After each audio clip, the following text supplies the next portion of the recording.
In November 1918, when World War I came to an end, Europe bore deep scars. Soldiers who returned from the battlefield had to face cities reduced to ruins and an economy in collapse. Germany, as the defeated nation, was forced to sign a humiliating treaty, the Treaty of Versailles. The terms of the treaty were brutal. Germany's army was restricted to fewer than 100 men, and it was banned from possessing tanks, aircraft, or submarines. The Rhineland became a demilitarized zone, and Alsace-Lorraine was handed back to France. But the most devastating clause was the war guilt article. Germany was declared solely responsible for the war and was forced to pay enormous reparations. The sum amounted to what would be worth several trillions of dollars today. To the German people, it felt as if the entire nation had been disgraced. In the early 1920s, the German economy had all but collapsed. The value of money plummeted so drastically that buying a single loaf of bread required stacks of banknotes stuffed into a basket, and people often carried their money in wheelbarrows instead of shopping bags. Even if parents worked the entire day, it was difficult to feed their children a single dinner, and despair spread ever deeper. In the midst of this chaos, anger began to fill people's hearts. The humiliation of defeat and the desperate desire to free themselves from the burden of reparations came to dominate German society. It was in this atmosphere that a new voice emerged: Adolf Hitler. At first, he was nothing more than a fringe politician, but he stood before the crowds and shouted that he would tear up the Treaty of Versailles. The masses erupted in enthusiasm. To many Germans, he appeared as someone who could soothe their wounded pride. Hitler's words were not heard merely as political slogans, but as promises to restore a broken sense of national dignity. Meanwhile, the victors France and Britain were moving in very different currents.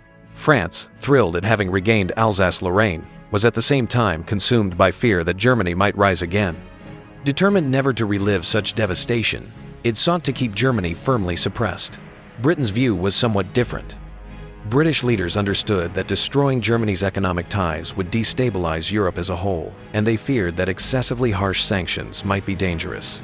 Yet in the end, neither country produced a real alternative, and both chose to continue pressing down on Germany. Then, another storm swept through the global economy. In 1929, the collapse of the New York Stock Exchange triggered the Great Depression. What began in the United States soon spread worldwide, and Germany, with its already fragile economic structure, took a direct hit. Unemployment flooded the streets, and even middle-class families collapsed overnight. People no longer had the luxury of caring about political stability or the ideals of democracy. What they needed was a strong leader who could solve the simple, urgent problem of survival. It was at this very moment that Hitler and the Nazi Party rapidly expanded their influence. In his speeches, Hitler proclaimed that Germany could once again become great, and young men marched through the streets in his name. He promised jobs to the unemployed, land to the farmers, and profits to the industrialists. Above all, he declared that the Treaty of Versailles would be overturned, and that Germany would be rebuilt into a military power. In 1933, Hitler finally rose to the position of Chancellor. That day, hundreds of thousands filled the streets of Berlin, waving flags as they celebrated what they believed to be the beginning of a new era. Yet no one knew that this new era would soon drag Europe into another massive war. As Hitler took power, the balance of Europe began to shake. With Germany rising again, the nation that felt the greatest unease was France, right next door across the border. Having already suffered enormous devastation during World War I, France could not simply sit back and watch Germany regain strength. But the problem was that France was not ready for another war. Its people had not yet freed themselves from the nightmares of the last conflict. Thus, Europe seemed peaceful on the surface, but beneath it, the sparks of another war were already smoldering. Once in power, Hitler wasted no time. From the very first days of Nazi rule in 1933, Germany aimed at restoring its military strength. Officially, the Treaty of Versailles was still in force, but Hitler openly defied it. In 1935, Germany announced rearmament. It created an air force, expanded its army to hundreds of thousands, and resumed the production of tanks, artillery, and submarines. This was a blatant violation of the Treaty of Versailles, yet the international community failed to stop it. France and Britain were outraged, but neither was prepared to fight another war. The wounds of the First World War were still raw, and people did not want to be dragged into conflict again. In 1936, Hitler pushed further. He reoccupied the Rhineland. The Rhineland lying between Germany and France, was meant to serve as a buffer zone, declared demilitarized under the Treaty of Versailles. Sending German troops there was a direct threat to France. At that moment, the German army was still too weak, and if France had immediately responded by sending its forces, Hitler would have been forced to retreat. But France did nothing, and Britain had no intention of intervening either. Hitler had gambled and won. From that day on, the German people became convinced that their leader was strong, daring, and even favored by fortune. Around this time, civil war erupted in Spain. In 1936, the Republican government clashed with rebel forces led by General Francisco Franco. The war soon became an ideological battleground for Europe. The Soviet Union sent support to the Republicans, while Germany and Italy intervened on the side of the rebels. Germany dispatched its air force to gain combat experience, and in the process, cities like Guernica were devastated by bombing. This became known as one of the first large-scale indiscriminate aerial bombardments in human history. The world was shocked, but at the same time, it was forced to recognize the growing power of the German Luftwaffe. The Spanish Civil War proved highly advantageous for Hitler. The German military was able to test new weapons and tactics in real combat, while the international community once again imposed no real consequences. France and Britain, preoccupied with domestic political struggles and economic troubles, avoided direct involvement. As a result, Hitler grew bolder and more audacious with each step. In 1937, Germany turned its gaze toward Austria. Hitler's birthplace, Austria was a German-speaking country like Germany itself. He claimed that the two nations should be united and lent his support to pro-Nazi groups within Austria. Finally, in 1938, German troops marched in without encountering any resistance. This annexation came to be known as the Anschluss. Without any international agreement or referendum, Austria was absorbed into Germany, and once again, Europe was thrown into shock. Yet even then, France and Britain sought only to avoid war. At this time, Europe's divisions were deepening. On one side, Germany, Italy, and Japan were binding themselves together to create a new order. On the other, Britain and France remained mired in caution and fear. The Soviet Union, wary and isolated, pursued its own calculations, while the United States avoided direct involvement in European affairs. Through all of this, Germany gained greater and greater confidence. Hitler began to nurture ambitions that extended beyond Germany's borders. He dreamed of reshaping all of Europe. His next target was Czechoslovakia. In 1938, Hitler turned his eyes toward Czechoslovakia. In the heart of Central Europe, Czechoslovakia was a relatively stable democracy with strong industrial power. The problem lay in the border region known as the Sudetenland. More than 3 million ethnic Germans lived there, and Hitler began pressuring Czechoslovakia under the pretext of protecting them. He claimed that the Sudeten Germans were being discriminated against, and German media spread this message widely as propaganda. The Czechoslovak government strongly resisted. The Sudetenland was not just a remote borderland, but a critical military stronghold. The country's main defensive line lay there, and if Germany seized the region, all of Czechoslovakia would be left exposed. Czechoslovakia relied on its mutual defense pact with France, expecting that if Germany attacked, France would intervene.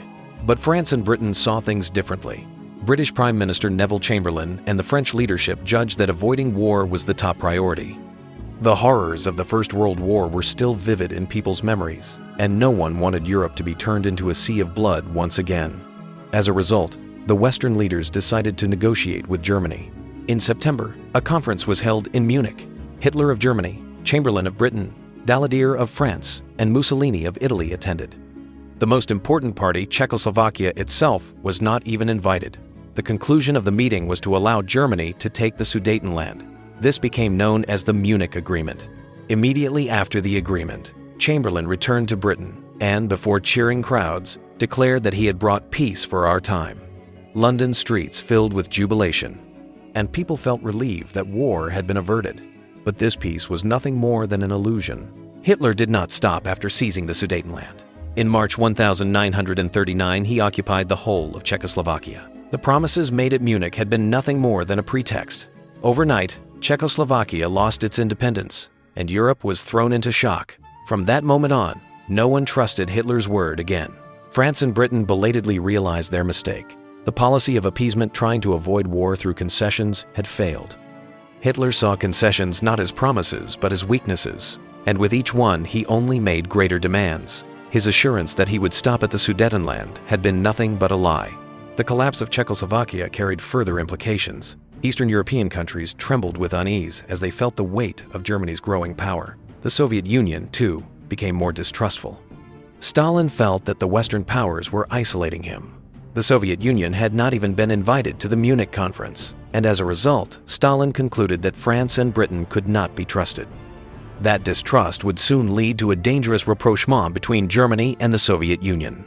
In early 1939, Hitler openly revealed his next target, Poland. The border disputes with Poland, especially over Danzig and the corridor, had long been contentious. Hitler now claimed that Germans living on Polish soil were being discriminated against, and he issued new demands. Europe once again stood at a crossroads. France and Britain declared that they could retreat no further, yet their armies and their people were still unprepared to face another war. The decisive moment that would determine Europe's fate was drawing near. Poland took the situation with utmost seriousness. Germany's true intentions had already been revealed when it swallowed up Czechoslovakia. Still, Poland placed its trust in the support of France and Britain. France and Poland had a mutual defense treaty, and Britain likewise judged that if German aggression continued, it would have no choice but to intervene. In the spring of 1939, Germany issued demands that amounted to an ultimatum to Poland: return Danzig to Germany and create a corridor linking Germany to East Prussia. Poland flatly refused. To accept would have been no different from surrendering its sovereignty. Tensions mounted day by day, and all of Europe once again approached the brink of explosion. Then came shocking news that shook the entire world. On August 23, 1939, Germany and the Soviet Union signed the Molotov-Ribbentrop Pact. On the surface, it was a non-aggression treaty, an agreement that the two nations would not attack each other. But the real core lay in a secret protocol, the plan to divide Poland. Germany would seize the western half, while the Soviet Union would take the eastern half. The news stunned Europe. Hitler and Stalin had been seen as ideological opposites, one representing extreme right-wing fascism, the other communism. Yet the two had clasped hands for mutual gain. For Hitler, the pact meant he no longer had to fear the Eastern Front. For Stalin, it bought time to rebuild the Red Army, and, above all, it offered an opportunity to expand Soviet influence across Eastern Europe. France and Britain were stunned. Both had already pledged to defend Poland, yet without cooperation from the Soviet Union, they now faced war with Germany on their own. Chamberlain, in particular, having seen appeasement fail at Munich, no longer believed a single word from Hitler, but by then, Britain had almost no cards left to play. Hitler, on the other hand, believed that everything was ready. The German army had already trained in blitzkrieg tactics and was fully prepared for war. At home, public opinion had been mobilized completely. Nazi propaganda reported day after day that Poles were persecuting Germans, and the German people came to believe that they were about to wage a just war. In late August 1939, Hitler gave the order for war. The plan to invade Poland, known as Case White, was set to be launched. Europe had lost its final chance for peace, and only the moment of ignition remained. On the morning of September 1, 1939, German forces launched a full-scale attack on Poland.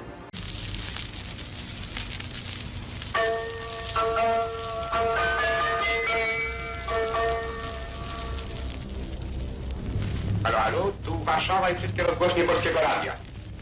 Dziś rano o godzinie 5:40 oddziały niemieckie przekroczyły granicę polską, łamiąc pakt o nieagresji. Bombardowano szereg miast.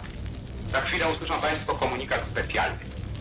The Luftwaffe struck first, bombing Danzig and Warsaw from the skies, while on the ground tanks and mechanized infantry sliced through the border like lightning. This was Blitzkrieg, Lightning War.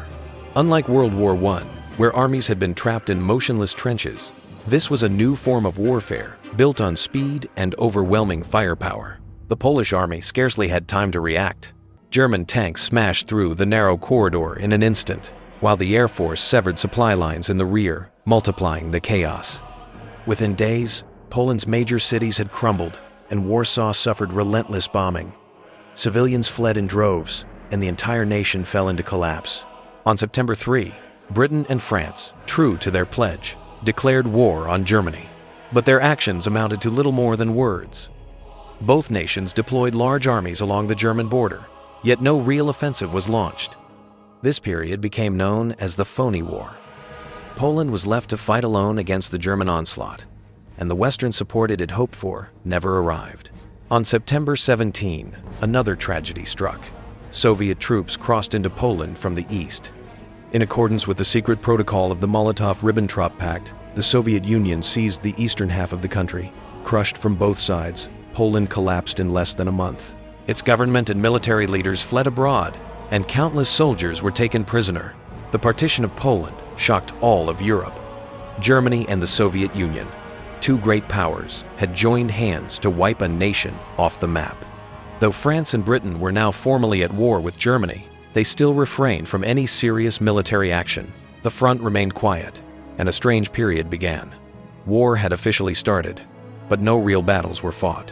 With Poland defeated and Europe engulfed in war, Germany began forging even stronger international alliances. In 1939, Germany and Italy signed the Pact of Steel, strengthening their military cooperation, and in 1940 Japan joined them, officially creating the Axis Germany, Italy, and Japan. What had begun as Germany's gamble was now expanding into a global confrontation between opposing blocs. Hitler was certain of victory. Blitzkrieg had proven its power, and the morale of the German army soared sky high. But his gaze was already fixed on the next target, the Western Front, France. While Britain and France hesitated and wasted time, Germany prepared its assault on the West. Europe was now caught in a vast whirlwind of war. The anger born from the shadow of Versailles, the illusion of appeasement, and the shock of the Nazi-Soviet Pact had all erupted in the invasion of Poland. The only step left was the invasion of France. Once again, Europe's fate was rushing toward the edge of the cliff.